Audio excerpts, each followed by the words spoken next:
বন্ধুরা এখানে আমরা দুইটা মিস্ত্রি আছি, এখন 5 ইঞ্চি ওয়াল গাঁথনি করব। তো এখন মূল যে বিষয়টা সেটা হচ্ছে যে দুইটা মিস্ত্রি, কোন মিস্ত্রি কত দ্রুত গাঁথনি করতে পারে এবং কোন মিস্ত্রির গাঁথনির কাজটা সবথেকে সুন্দর, এটার বিচার করবেন আপনারা। এই ভিডিওটা সম্পূর্ণ দেখে অবশ্যই বিচার করে যাবেন কোন মিস্ত্রি দ্রুত গাঁথনি করতে পারে এবং কোন মিস্ত্রির গাঁথনির কাজটা সবথেকে সুন্দর, বেশি এবং সঠিক। তো এটাই কিন্তু আজকে আমাদের দুজনের মধ্যে পরীক্ষা হবে, আর সেই পরীক্ষার ফলাফল দিবেন আপনারা। আমার যারা অডিয়েন্স আছে তারাই কিন্তু ফলাফল দিবে। তো আমাকে দিচ্ছে দরজার সাইডে, তো দরজার সাইডে দেখুন আমাকে দেওয়া হয়েছে, আর ওই মিস্ত্রি গেছে, দাঁড়িয়েলা মিস্ত্রিটা গেছে ওই পাশে।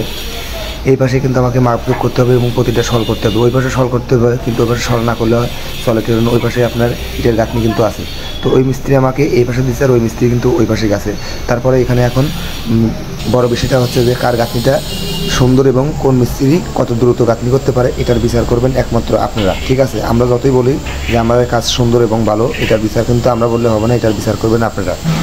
এবং এই বাংলা ইট দিয়ে সিরামিক সিটের মতো সুন্দর করবেন কীভাবে, এই ভিডিওর মাধ্যমে আজকে আপনাদের মাঝে সেটাও আমরা কিন্তু তুলে ধরবো। এই ভিডিওটা সম্পূর্ণ দেখবেন এবং গাঁথনি করার সঠিক নিয়ম সেটাও কিন্তু আপনারা এই ভিডিওতে আপনারা দেখতে পারবেন বা জানতে পারবেন।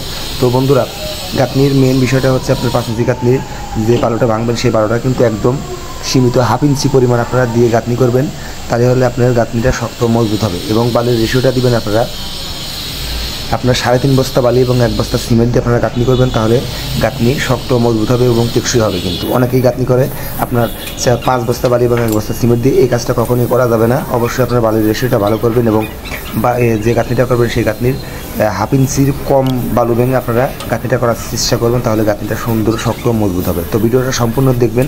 আমি আর কথা না বাড়িয়ে আপনার মূল ভিডিওটা আমরা শুরু করি। তো অলরেডি কিন্তু আমাদের দুজনের গাঁথনি শুরু হয়ে গেছে। ঠিক আছে, তো সম্পূর্ণ ভিডিওটা দেখবেন আশা করছি। আর আপনারা অবশ্যই এই গাঁথনি শেষে আপনারা কমেন্ট করে যাবেন যে কার গাঁথনিটা সুন্দর এবং কোন মিস্ত্রিটা দ্রুত গাঁথনি করছে। ঠিক আছে, ধন্যবাদ, সবাই ভালো থাকবেন।